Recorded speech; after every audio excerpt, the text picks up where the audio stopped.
तो आज हम डिस्कस करेंगे ज़्यादा जो डिफरेंसेस हैं। हमने कंप्लीट किया था हार्डवेयर एंड सॉफ्टवेयर पे।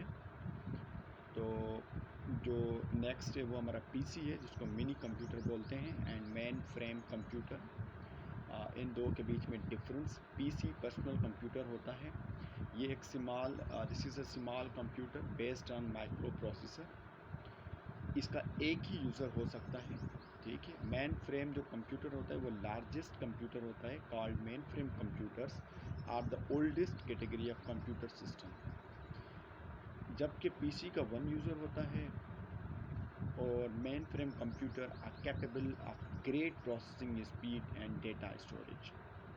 इसको एक बंदे से ज़्यादा यूज़ कर सकते हैं। इवन ये कंपनीज़ के अंदर यूज़ हो सकता है। These are very low priced computer, जबकि मेन फ्रेम कंप्यूटर की प्राइस काफ़ी हाई होती है। इंडिविजुअल कैन अफोर्ड इट, जबकि मेन फ्रेम कंप्यूटर को इंडिविजुअल आसानी से अफोर्ड नहीं कर सकता। They are always keeped in air cooled rooms, हमेशा एयर कोल्ड रूम के अंदर वो मेन फ्रेम कंप्यूटर रखा जाता है।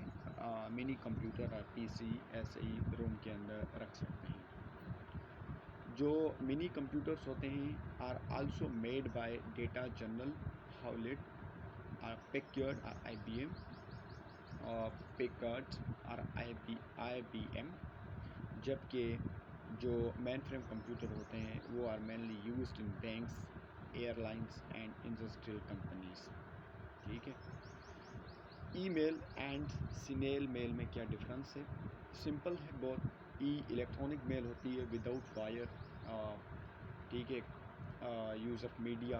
Snail mail postal address, snail postal ये स्लो के लिए इंडिकेट होता है। Snail mail is a term use to refer mail that is sent in the traditional way. Traditional मतलब जैसे पहले काफ़ी पुराने ज़माने में भेजे जाते थे लेटर्स, उस तरह, ठीक है, through the postal services rather than by email, fax और other electronic means of communication. It is called snail mail because it can be very slow, as is a snail. Snail की तरह ये काफ़ी slow होती है, इसी की वजह से इसी को स्नेल मेल बोला जाता है। Snail mail generally takes 2 or 3 days to go from origin to destination, if not many more. अगर इतना भी हम बोलें कि जो स्नेल मेल होती है 2 से 3 दिन लेती है कम से कम, ठीक है, ज़्यादा भी ले सकती है। मगर जो ईमेल होती है वो इतना नहीं लेती। ईमेल आपके विदिन 1 or 2 मिनट्स के अंदर पहुंच जाती है। अगर सिग्नल ठीक है तो विदिन 1 मिनट्स के पहले ही पहुंच जाएगी। Snail mail has gone out of the fashion for simple letters, though it is still necessary for sending package and legal documents that required signatures, ठीक है। स्टिल जो पैकेज होते हैं या वो डॉक्यूमेंट जिन पे सिग्नेचर रिक्वायर्ड होती है या किसी और चीज़ के लिए इम्पोर्टेंट होते हैं, स्नेल मेल उनके लिए भी जो है आज भी रोल प्ले कर रही है। नेक्स्ट है हमारा hydrostatics and hydrodynamics. Hydro means water, statics means at rest. जब flow of water at rest पे हो, ठीक है, behaviour of liquids at rest, तो उसको हाइड्रोस्टैटिक्स कहते हैं। Hydrodynamics, hydro means water, dynamics means motion. Hydrodynamics का मतलब होता है जो बिहेवियर ऑफ लिक्विड्स हो इन मोशन हो। Branch of both are science. तो नेक्स्ट है कॉमेट्स एंड मेट्रोइड।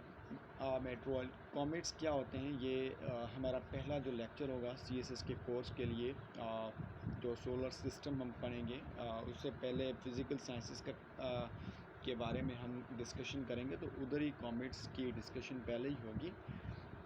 कॉमेट्स क्या चीज़ें होती हैं? ये कलेक्शन होता है गैसेस का, डस्ट का और वोलेटाइल आइस का, जो ट्रैवल करता रहता है सन के अराउंड।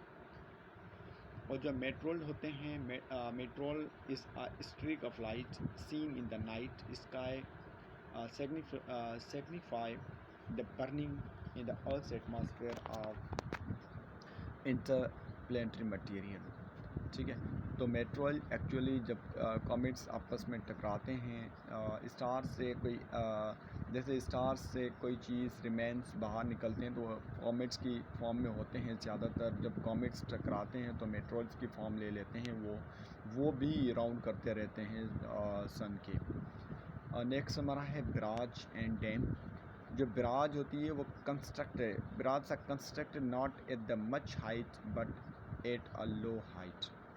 बराज इतनी हाइट पे कंस्ट्रक्टेड नहीं होती बल्कि एक छोटी सी हाइट पे कंस्ट्रक्टेड होती हैं, जबकि डैम जो होती है वो एक हायर हाइट पे कंस्ट्रक्टेड होती है।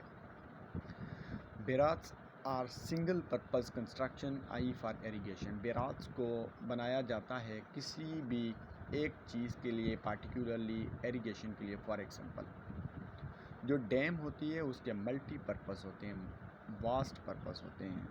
वो रिजर्वर के लिए भी होती है, वो फ्लड के कंट्रोल के लिए भी यूज़ होती है, इरिगेशन के लिए भी यूज़ होती है और इलेक्ट्रिसिटी के लिए भी यूज़ हो सकती है। ठीक है, तो जो electricity can not be produced in barrage, electricity जो होती है वो डैम से प्रोड्यूस्ड होती है।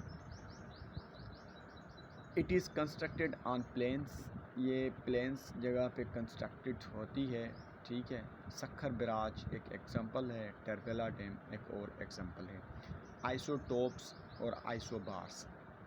आइसोटोप्स किसको बोलते हैं? Iso mean same, topes means हम एटॉमिक नंबर।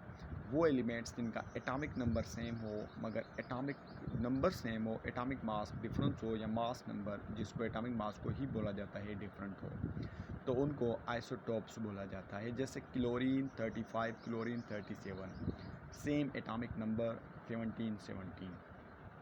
आइसोबार्स वो एलिमेंट्स होते हैं, आइसो मीन्स सेम, बार मीन्स एटॉमिक मास और मास नंबर, जिनका मास नंबर सेम हो मगर एटॉमिक नंबर चेंज हो तो उनको हम आइसोबार्स कहते हैं। To put it simple, different element, same number of nucleons but different number of protons and neutrons, जिसको हम आइसोबार बोलते हैं। आज के लिए ये इतने ही डिफरेंसेस हैं जो काफ़ी इम्पोर्टेंट थे। उम्मीद कि आपको समझ आए होंगे। तब तक अपना ख्याल रखें और दूसरे लेक्चर का इंतज़ार रखें। अल्लाह हाफ़िज़।